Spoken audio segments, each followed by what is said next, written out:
Hello friends, a very good day to you, and today we'll be talking about Sul-e-Kul. Alright, a very important and very famous part of the reign of Akbar. Alright, and Sul-e-Kul literally means peace with all. Alright, it literally means peace with all. This was the formulation of a policy through which Akbar tried to bring in the various religious communities in India and tried to administer them with one single principle, and the principle being that of tolerance. That there would not be any kind of bigotry. Okay, the government or the state will not have any kind of bigotry imbibed within its functioning. It will function with the principle of tolerance. That it will tolerate all religions, and at the same time it would function in such a way that all religions will be given equal, some kind of equal status. All right, and this actually was not a formulation which was come about in a day's time. Of course, it took a long period of time to develop, okay, and to reach its final form. And Akbar himself went through a long phase of religious his own religious ideas transformed with time, through a long phase of time. Okay, his own religious ideas, his own thoughts about religion, okay, he went through a transformation, and the result of the transformation is this policy of state, that is the Sulh-e-Kul policy. Okay, now let us look at the various aspects of Sulh-e-Kul policy, the policy of peace with all. We will also look into the ways in which Akbar himself transformed his religious proclivities, and if we have to know about all of those things, we will have to look at the life of Muhammad Jalaluddin Akbar. Okay, now as we remember, Akbar during his childhood was under the under the stewardship of Bairam Khan. Bairam Khan was his Atalik, okay, that is his guardian. All right, and Bairam Khan himself was a Shia. Akbar's teacher Abdul Latif was a Shia. Okay, Sheikh Mubarak, one of the most influential of Akbar's ulema, was also Shia. All right, Abul Fazl is actually Sheikh Mubarak's son. Okay, so you see that Akbar, although he belonged to the Sunni faith, he has always been surrounded by people of a heterodox sect. Okay, he was born at the house of the Raja of Amarkot. Okay, a Hindu Raja. All right, so he is in close association with Hindus and with heterodox religions within Islam itself. Therefore, we see that the element of bigotry is not thoroughly imbibed within Akbar. Okay, he does not view Islam as being higher than other forms of religion, or Sunni Islam being higher than the Shia Islam form of religion. Therefore, we see that the various steps that Akbar takes from the very beginning show some kind of eclecticism. Now, when we proceed forward, in the very first phase itself, okay, the first phase of Akbar, if you divide the various phases of his own religious transformation, we see that in the very first phase, the first phase of Akbar, where he is a devout Sunni Muslim, even in that phase he had abolished the pilgrimage tax. The tax which was to be paid by non-Muslims in order to go on pilgrimages. Okay, he had abolished the pilgrimage tax, and also very importantly, and most importantly, it seems, jizya. Okay, the tax that non-Muslims pay in order to become zimmis. Okay, so if you are a non-Muslim in a Muslim state, of course you will be kufr, okay, that is kafir or kufar. But if you want to transform yourself from being a kufar into a zimmi, you have to pay the jizya tax. Zimmi is a person who is protected by the state, and his religion will be protected. Okay, and his religion will be tolerated. Of course, not in the same sense as Sulh-e-Kul will do, but zimmis will be protected. However, Akbar took away the concept of jizya, and the you see, payment of the jizya tax. Okay, so everybody is automatically a Jimmi, and everybody will be their religions and their life and property will be protected by the state, regardless of the fact that you are a Muslim or a non-Muslim. So this is the very first phase in which we see the pilgrimage tax and the jizya is abolished. And remember, at this point of time, Akbar is a devout Sunni Muslim. Now, when we come to the second phase, we see that in 1575, the Ibadat Khana or the prayer hall, okay, is constructed at Fatehpur Sikri. And in the Ibadat Khana, debates take place among the various Sunni scholars of Islam, okay, as far as the you see, message of Islam is concerned. Okay, however, with time these debates evolve, and apart from Sunni Muslims, Shia Muslims are inducted into these debates, and apart from Shia Muslims, Hindu saints and Jain saints and monks, okay, Buddhist monks, they are also brought in. Christians are also brought in into these debates. Okay, so what we can assume from the Ibadat Khana debates, that is the prayer hall debates of Fatehpur Sikri, what we can assume is that Akbar is trying to gather information about the various religions in his realm. He is trying to see if it is only Islam which has the element of truth, or if other religions also have certain elements of metaphysical truth in it. Okay, so by doing all of these things, Akbar is trying to gather the information necessary for taking out a step such as the Sulh-e-Kul. Okay, so this second phase, okay, apart from the Ibadat Khana debates, however, remember about the Ibadat Khana debates is that what we hear about the Ibadat Khana debates from contemporary sources is that, you see, these debates used to turn out very violent, okay, because people just won't tolerate, you see, their own religions and their own, you see, personal beliefs and religious beliefs being questioned in such an open and public manner. And it is said that they would have indulged in fist fight within these debates itself if the Sultan was not present. Okay, however, not Sultan, sorry, Badshah was not present. However, the Badshah was present, and these debates used to be somehow moderated. But later on, okay, these debates were completely abandoned because people would become very violent. Okay, the parties debating would become very violent. So the Ibadat Khana was actually closed down later on. However, it is in the second phase itself we see the measure being proclaimed. Now, what is the measure? It is a document. Okay, measure is a document which was produced by our very own Sheikh Mubarak. Okay, Sheikh Mubarak drafted the measure, and in the measure, you see, the Akbar was empowered to bring out laws, okay, which might in some cases be in contravention to the Shariat also. Laws which have universal application, okay, laws which are beyond Shariat. He took on the name of a Mujtahid. By being a Mujtahid, a person can interpret the Quran and Hadith. Okay, so only the ulema were powerful. Ulema, that is the religious clerical class, okay, of a state. Okay, the clerical class of a Muslim state is known as ulema, which is composed of Sunni clerics mostly. Okay, so the ulema could have been Mujtahids, but Akbar also take on the title of a Mujtahid, and now he could make laws which sometimes might even go in contravention of the Shariat. Okay, not most times, but sometimes it might. Okay, because it is said that he could interpret the Quran and the Hadith, okay, and he could propound laws unilaterally.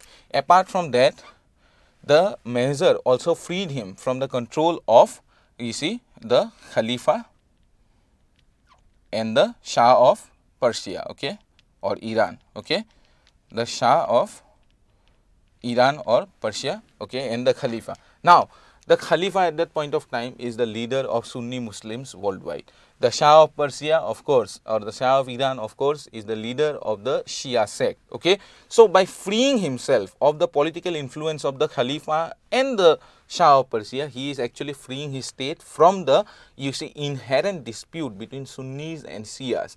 Remember, Sunnis and Shias at that point of time were in loggerheads, okay, and in many cases they are also in loggerheads even today. Okay, the heterodox sects of Islam and the orthodox sects of Islam, they are always, you see, they are in loggerheads, starting with the Battle of Karbala. Okay, so by freeing himself of these political influences, he is also freeing his own state from the political, you see, implications of this diversion between Sunnis and Shias. And therefore, we see that within his own nobility, we find Sunnis and Shia Muslims, and they work in harmony with each other. Okay, so the measure, you see, it in a very subtle way, it changed the political picture of Akbar's state. Juridically, he became supreme, and it also freed him from the influence of outward, you see, political elements, okay, political elements which are outside the Mughal Empire. It freed him from that, and juridically from within the empire, he is now free from the influence of the ulema. So, lastly, therefore, when we arrive in the 1580s and beyond, okay, 1580s and beyond, okay, when we arrive at this point of time, we see that the third phase had begun, and in the third phase, we see the Sulhe-Kul, the policy of Sulhe-Kul taking concrete form. In you see, it is in this phase that various edicts are passed for tolerance of all religion. Okay, Akbar himself, you see, takes on various you see, festivals, and he starts celebrating various Hindu festivals within this within his own forts, such as Deepavali. Okay, Diwali was celebrated, then Nowruz, the Persian New Year, is also celebrated. Okay, two other important Hindu traditions that he takes on is the Tuladan tradition, and by Tuladan we mean you see, a kind of charity whereby a person is weighed on a scale, and the equivalent amount in gold or silver or in food items is given as charitable donations to a temple or to people. Okay, so Tuladan was incorporated as a part of you see, state ceremonies. Then Jharoka Darshan, it was also adopted by Akbar. What is Jharoka Darshan? Well, the emperor goes on a balcony, stands on a balcony, that is a Jharoka, and he shows himself to his subjects. The subjects assemble early in the morning, and the emperor would go there and show himself to the subjects every day. Okay, so the Jharoka Darshan, which is a Hindu you say tradition, Hindu stately tradition, it is also adopted by Akbar. Apart from that, there was a ban put on the destruction of temples. Okay, ban on the destruction of temples. Okay, and you see, certain days were also observed as vegetarian days. Okay, within the code. Okay, so the court personnel will not be allowed to have a non-vegetarian food on certain days. Okay, so these are all the ways in which Akbar, you see, tried to lead by example and tried to you see, the tried to control the tearing apart powers of religion on a state. Okay, so what we see is that when a state accepts the religious principle, okay, the principle that the state will function and the state will favor one religion over the other, these kind of states may, you see, may well be successful in places where there is you see, a homogeneous population following one particular religion. But India is not India had never been such a state. Okay, there would be Hindus, Muslims, Buddhists, Jains. Okay, and Akbar realized in the very first phase itself, Akbar realized very early in his rule that in order to rule over, or in order to be sovereign ruler of such a state, he will have to, you see, somehow he will have to manage all of these religions, and somehow he will have to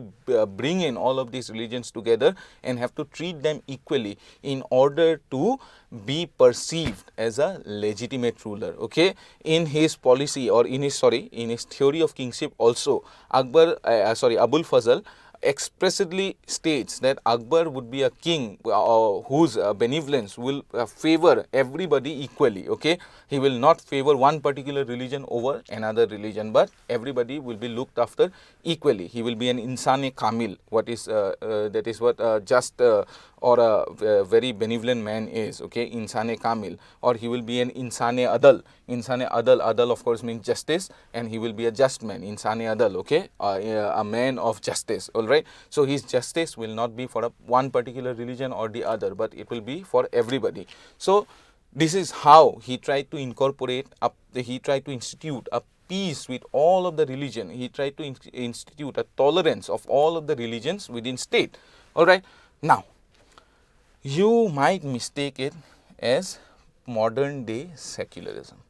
Of course, it is not. This is a very important thing that which you will have to remember. And of course, if you can write about it in your not MCQ, if you can write about it in your essay type questions, it will fetch you more marks. It should not be considered as modern day secularism. Okay, this is a period of time in the evolution of social structures and state structures. Okay, this is a period of time in the evolution of political and state structures where religion and state are not separate at all.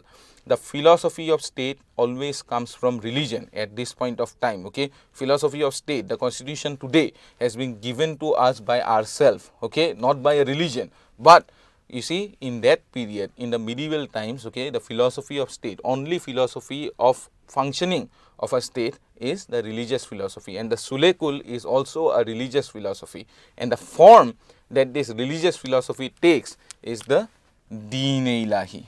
Okay,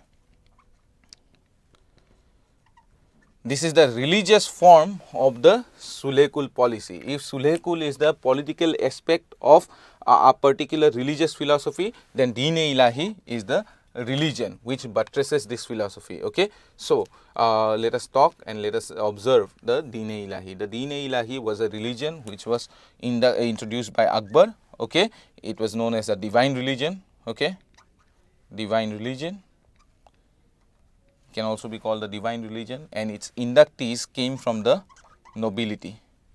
People from the nobility will be inducted into this religion. This religion stressed upon tolerance. Okay, this religion stressed upon benevolence, and in certain ways non-violence also.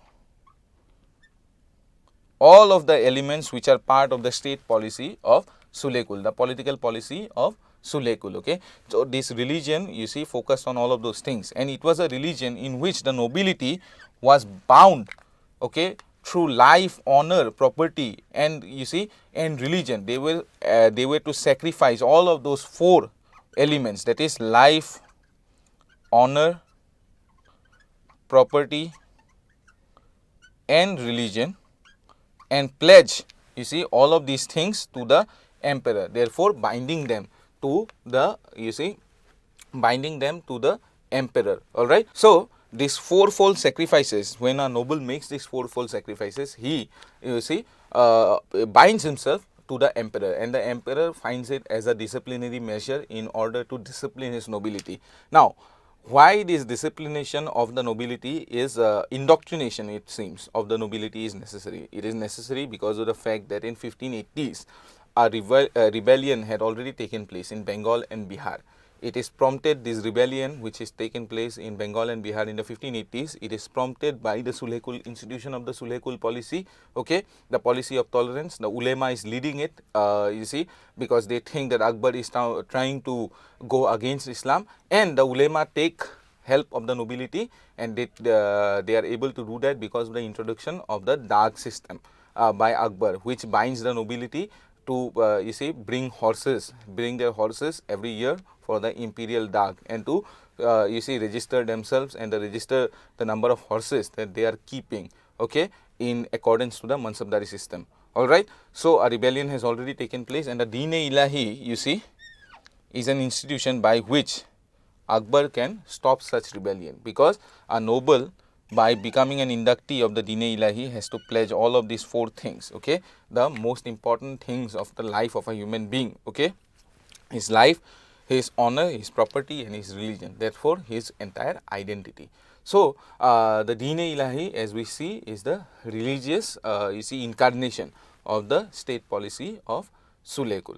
So I hope that the policy of Sulekul is quite clear to you. I hope you enjoyed this lecture.